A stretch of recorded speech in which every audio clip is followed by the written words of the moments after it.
Hey everyone, my name is Danny Dumas, and this is the Earn Your Title podcast. Today, we're going to talk to you about raising kids in a community. The last couple episodes, I've been talking about kids in school, so this might be aimed at dads in the younger category, but I think it's applicable to anybody that's raising kids. And this thought came to me when I was on Instagram doom scrolling one day. I saw a little bit older guy, maybe in his late 50s, early 60s, and he's running, and there's a 4-year-old running with him. And the person who posted was a lady, and she said, "Look, it's possible. My dad and my child have a relationship, even though I didn't allow them to interact until they were 2."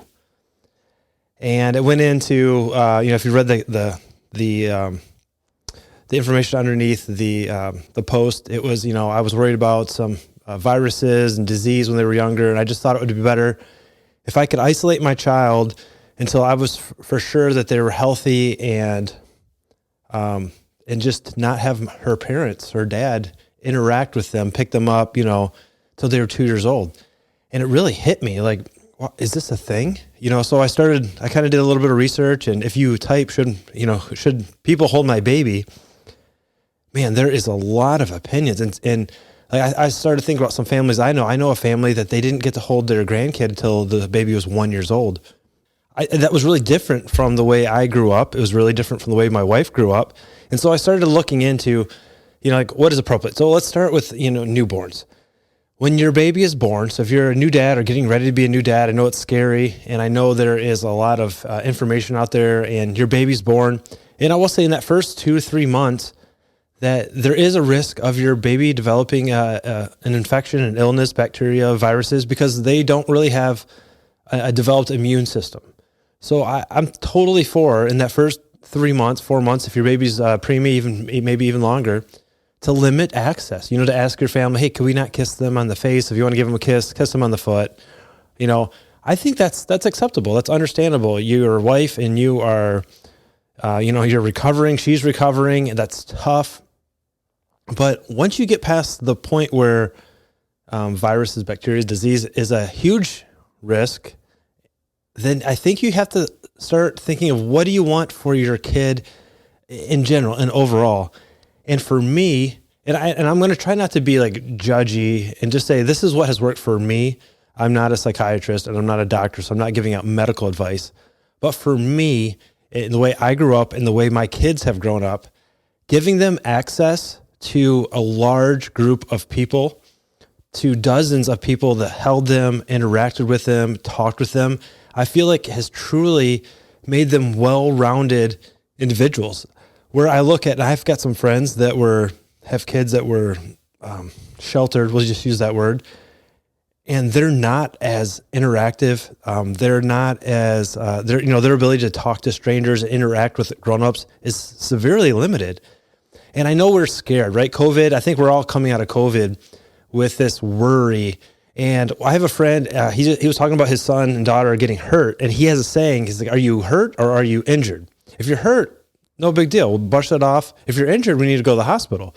And their kids know that, and I think that's awesome to say, are you hurt or are you injured?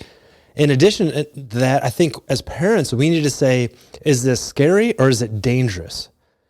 It might be scary to think that your 6-month-old is going to go to a birthday party and other people are going to hold your 6-month-old. That might be scary because you're worried about all the things, all the disease, you name it. Like if you Google your kid sneezes, you Google what happens when my kid sneezes, they've got the worst disease ever, and they probably don't. So you go there and you have this panic and anxiety that you're bringing this baby and that it's going to be just bombarded by disease everywhere you go. Well, that is probably, if you look at the actuality of what's going to happen, it's probably more scary than it is dangerous.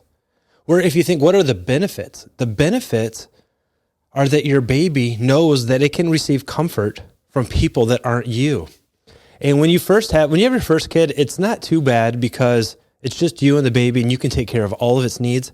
But as you have the second and third, maybe fourth kid, you realize that now you've got these competing convictions, these competing needs. Your 3-year-old needs you, but your baby needs you. And then you look around, and because you haven't facilitated, you haven't encouraged people to help you, because the first time you didn't need it, right? Now you have these other people. Now you're juggling 2 babies. and you don't have anybody there to help you, I would encourage you to find your core group of people. And now I'm very blessed. I have a great family. Both my parents and my in-laws are awesome. My sisters and brother-in-laws are awesome. We have a core knit group of friends, and we feel very comfortable. Hey, could you hold my baby? Could you take my baby? And it's really good. I would encourage you, if you're doing it out of fear, if you're not letting family members or friends around your baby out of fear, just do the research, get online and see what are the concerns. What are the concerns with RSV? What are the concerns with bacterial infection? And then what are the percentages and what can you do to prevent that? Have your friends and family, if they're going to hold their baby, wash their hands. There's nothing wrong with it. When they say, can I hold your baby? You say, absolutely. You mind washing your hands? If someone has a problem, that's not the person you want holding your baby. They go, oh, absolutely, wash our hands. I think you need to facilitate that though ahead of time, because being a parent to a newborn is really hard. One of the greatest things that my in-laws gave to me and my wife is every kid that was born, we have 3 kids, my mother-in-law came and stayed at our house for at least a month. So at night when we're exhausted, Andrea was up with the baby, breastfeeding all night, both of us are tired. We would wake up, we'd hand the baby to my mother-in-law, and we'd go back and take a nap for an hour or two. What a great gift. It made us better parents. It also allowed my mother-in-law to form a bond that I think is special because she connected, and outside of just the psychological bond, look into the benefits of your baby's gut health, right? There's lots of studies out right now of, normal deliveries, vaginal deliveries versus C-sections, and the benefit of the gut health of your baby from getting from the mother, from breastfeeding and all these things. And I'm not here to say what you should and shouldn't do, but look into the benefits of having your baby exposed to multiple types of good bacteria, even including your pets. If you have a pet in your home, your baby's going to have some gut health that is probably better than other babies that have a very sterile environment. And I'm not saying give your kids germs. I'm not saying that. But there is a benefit to having them exposed to different conditions, to having them go outside and actually get into the sun. I know some parents, they become hermits for 6 months. They go inside. They don't ever go outside. Your baby needs exposure to sunlight. My son was jaundiced when he was younger. And I said, what do you do? And the doctor's like, well, put him in a car seat and stick him by the window. Just the sun literally fixes that. So I encourage you to overcome the fear and figure out what is scary versus what is dangerous when it comes to your newborns, the little babies. And again, for the first couple of months, absolutely. Don't let people kiss them in the face. You don't need to do that. But as they get older and as it gets safer, I would highly encourage you to go get help. I grew up going to church, and my parents were both involved in the ministry. And I know for sure that I got passed around. I have ladies that are, elderly now. I won't say how old they are, but they're older. They still remember, you were just the cutest chunky baby. And I was held for the entire church service, not by my parents. And I feel like that helped me. That helped me realize that my security is not in my parents, that I can have security from other people. And that's a good thing. So on the baby side, go get help. It's hard. It's really hard by yourself. And if you have the ability to have at least a parent or a sister or a brother help you, get it. It's worth it. And then as your baby grows up and they become toddlers and, tweens and then teens, I would encourage you to gather together a group of people that you have vetted through time and, that you just have you're very confident that these are good people. And that can be hard to do. It's, in my life, my church is my church family, and I've spent hundreds of hours with these people, and I feel very confident. And my parents did the same thing, where I had families that I knew I could, like if I was stuck somewhere, I could call them and they would come get me. If I can get a hold of my parents, I'm calling the Mans, or I'm calling the McVitie's, I'm calling, the parents, I'm calling these people, and they're going to help me out. I also, and this was very important as you'd get into your teenage years, I knew that there was a group of parents that would, if they told me something, it was as if my parents were telling me something. If they were saying, don't do this, that was like my parents telling me. In the springtime, me and my buddies, we would go turkey hunting, and we took our sons. They're all the same age. They were about 13 when they started, and we would give them guns. Now, and when they were younger, we would carry the guns for them. When they sat down, we'd give it to them. And we'd only put one shell in, and we would sit down, hey, shoot this way, not this way. When they were 14, they were able to carry the guns around a little more on their own. It was kind of 50-50. By the time they were 15, and this year when they were 16, they were carrying guns the entire time. They've all been through hunter safety. We've all talked about hunters, the rules of firearm safety. But we at the beginning of this trip, we sat down and said, listen, if I say it, or if Brandon says it, or if Nick says it, stop doing it. If we say, hey, you flagged us with the gun, don't say, I know, I'm no, you just say, okay, I won't do that again. And it was like we were giving all of ourselves power or authority for the other person's kid to say, hey, that's dangerous. Don't do that. You need to develop that in your life. You need to have some people, because you can't be everywhere. There's no way you can be everywhere. You need some men and women that you love, that you would consider family, to interact with your kids. And one, to be the eyes and ears that you can't be, and two, to be the person that will tell them or give them advice that you want to, and they won't listen to you. And I think that is just really important, that you have that community. And you can't just interject that. All of a sudden, you can't go from really no interaction. All of a sudden, hey, see this guy over here? I know you don't know him. He's my friend from work. He's going to be your mentor. You have to develop that from the time they're little kids. Maybe instead of calling them, Mr. So-and-so, you say, hey, this is Uncle so-and-so.